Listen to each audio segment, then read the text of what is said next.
Alright, good morning po sa inyong lahat mga kababayan, Batang Maynila Toys. Ito na, nagsalita na po si Miss Bianca Manalo. Naglabas na siya ng statement kaugnay sa mga false rumors na kumakalat sa social media. Ito, babasahin natin yung kanyang statement. Let me clear all the false rumors circulating on the internet. Rap Gomez and I are friends and co-workers. He was going to bring Christmas gifts and I wanted to receive them early before I leave for the airport. So ito mga kababayan, ang ibig lang sabihin nito, totoo yung conversation. Talagang meron silang pag-uusap. Kasi base dito, kinonfirma naman ni Bianca Manalo na talagang may nangyaring conversation. It is upsetting that our conversation were exposed without my consent, which is a breach of privacy and the cause of so much online bashing. It is obvious that the parts of our conversation were deleted to create malicious insinuations. So, parang sinasabi ni Bianca Manalo na inedit yung conversation, kumbaga na-delete yung iba para mangyari iba yung maging meaning nung conversation para palabasin na merong ang nangyari sa kanila ni Rob Gomez. To be honest, this unfounded accusation is hurting me and my loved ones. Let this controversy end so I can enjoy the rest of my time in Japan with my family. Let us spread love and the truth this holiday season. Merry Christmas, everyone. So yan mga kababayan yung inilabas sa pahayag ni Miss Bianca Manalo. Ang problema, parang hindi ata naniniwala itong ating mga kababayan. Base dito kasi sa mga comment, mukhang hindi naniniwala yung ilan dito sa ating mga netizens dito sa sinabing statement ni Bianca Manalo.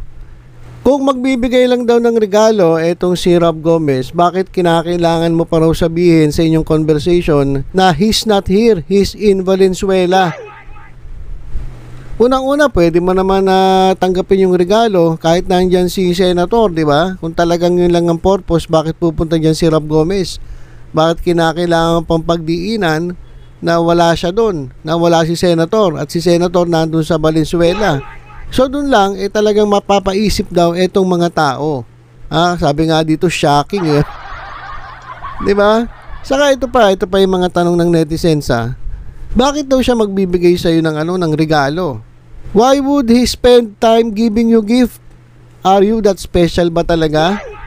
Driving over, going to your place, sorry and letting him know that your partner is not in your place? So bakit kinakailangan po sabihin na wala dito si Senator? Kaya mo pumunta ng alas 7 ng umaga? Punta ka na dito, wala dito si Senator, nasa Valenzuela. So, kinakailangan ba sabihin mo pa yon kung magdadala lang ng regalo etong si Rob Gomez? So, marami talaga kasi mga kababayan, base dito sa mga comment na hindi naniniwala. Meron namang konti-konti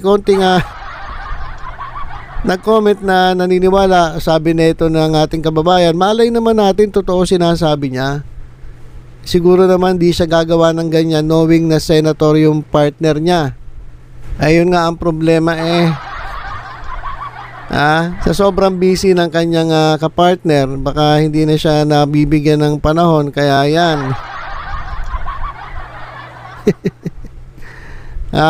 Baka naman naghahanap kasi nga walang time si Senator.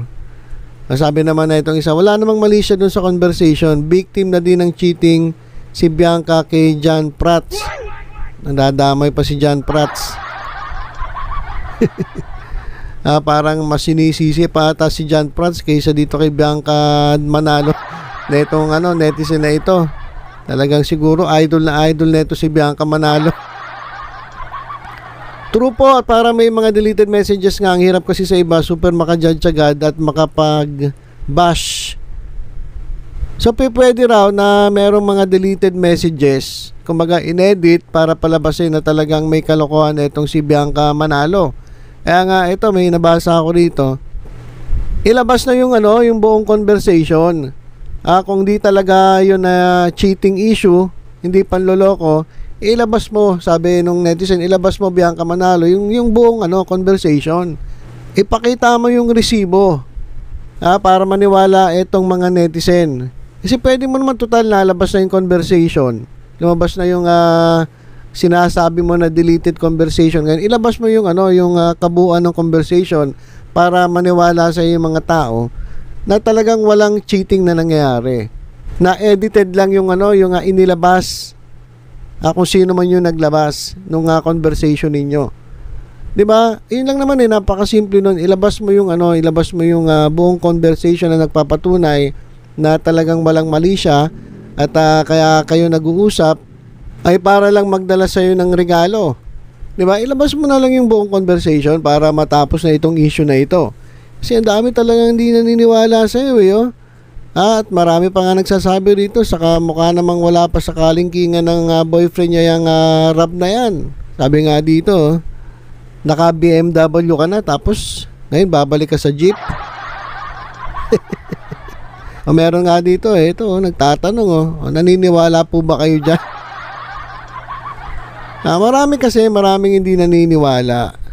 So pinakamaganda talaga para matapos na yung issue, total lalabas na yung conversation na sinasabi mo na edited, pinakamaganda dito kay Bianca Manalo, ilabas yung buong conversation. Di ba? Ilabas na yung buong conversation. Yun, sigurado yun. Kapag napatunayan na legit, adi labas ka na sa issue. At pag-usapan na lang itong si Herlin Budol. Kasi si Herlin Budol, wala naman. Para namang kasi unang-una, wala namang dating kasi. Kaya hindi masyadong nagiging issue kay Herlin Budol. Hindi katulad nung dito kay Bianca Manalo kasi ang involved dito ay isang senator. Marami nang nagsasabi na doon pala sa nauna kong video nasabi ko na mag-asawa sila. So I stand corrected. Hindi pa ata sila mag-asawa. Pasensya na kayo, hindi kasi ko kung masyado nasusundan to. Pero hindi naman importante kung mag-asawa o mag-partner o magkalibin. Ang issue dito merong may nanloko. Etong babae ay napagbibintangang nagkakaroon ng lihim na pakikipagkita dun sa kanyang co-worker. Diyan sa kasamahan niya diyan sa kanilang teleserye na Magandang Dilag. So kahit pa mag-asawa yan, kahit pa mag-partner pa lang, mag-live-in pa lang, boyfriend, girlfriend, ganun pa rin ang issue. Diba? Iba kasi masyadong na mali daw yung sinabi ko, kasi sinabi ko raw kasal, kahit hindi naman pala kasal, minsan talaga nagkakamali. Pero ang issue ron, hindi yun hindi yung kasal o magkalibin ang issue, itong babae ay nagloko. Di umano, base dito sa naglalabasang conversation. Di ba? So, yung iba kasi, may malang may masabi lang Kaya, ayun lang naman mga kababayan. Total, naglabas na itong si Bianca Manalo ng statement at pinabulaanan niya. Itong meron daw mali siya, itong kanilang conversation kasi ayon sa kanya, ito ay edited. Dinilit yung ibang portion ng conversation para palabasin na may mali siya at meron silang ginagawang kalokohan nito ni Rab Gomez.